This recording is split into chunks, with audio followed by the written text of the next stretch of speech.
Les data constituent sans doute l'une des valeurs les plus précieuses pour le monde économique. Parfois utilisées à des fins de traçage commercial, elles fournissent avant tout des informations utiles à toutes les entreprises.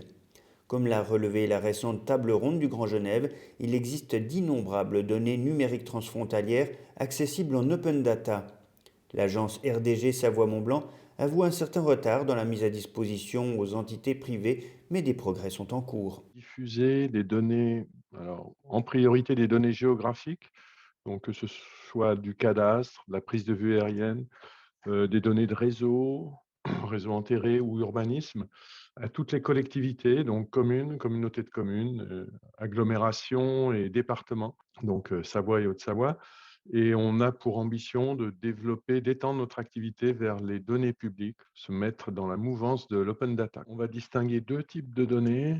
D'une part, ce qu'on appelle les données images ou les données raster, qui sont constituées principalement par les prises de vue aériennes. Et l'avantage, c'est qu'on n'a pas de problème transfrontalier sur ces données-là. Utilisatrice directe de ces géodonnées, la société annécienne Activandi a su développer un modèle d'affaires spécifique en se fondant sur cette source d'information.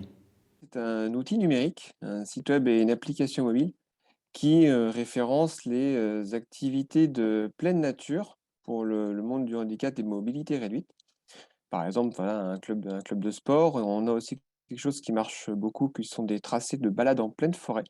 Donc en termes de géodonnées, on a beaucoup de choses à récupérer et on a le volet aussi, culturel qui est donc l'accessibilité d'événements sportifs et culturels. Quand une, personne avec une mobilité réduite ou un handicap a la connaissance, ça lui permet d'avoir un peu plus d'autonomie dans son quotidien. Du côté suisse, on n'est pas en reste. L'État de Genève développe en particulier depuis 30 ans déjà une plateforme de géodonnées qui vient en aide à de multiples acteurs économiques locaux. De coordonner, de centraliser, de diffuser toute l'information géographique pour le canton de Genève. D'une part, au travers du SITG, donc le système d'information du territoire genevois, qui va mettre toutes ces données à disposition, de l'État bien sûr, mais de tous les autres partenaires également, qui sont des entités publiques. La direction de l'information du territoire assume aussi un rôle de producteur des données de référence, notamment des données du cadastre du canton de Genève. C'est bien sûr donc des données de nature géographique, hein, qui positionnent des éléments sur le territoire. C'est environ 2 tiers des données qui sont librement disponibles pour une réutilisation, y compris commerciale, et puis quelques données qui ne seront pas forcément d'intérêt général à mettre dans le public. La start-up digitale Velabs se sert quotidiennement des datas référencées dans la région au travers de ses équipements innovants. On a développé un système de réalité augmentée.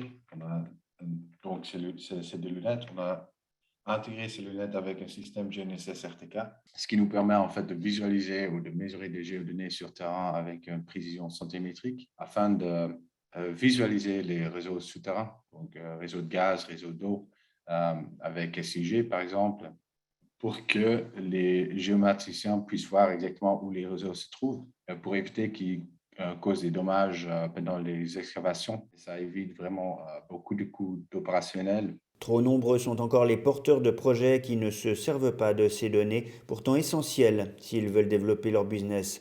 L'initiative Géofab du Grand Genève, créée en 2017, les encourage justement en récompensant les projets les plus prometteurs.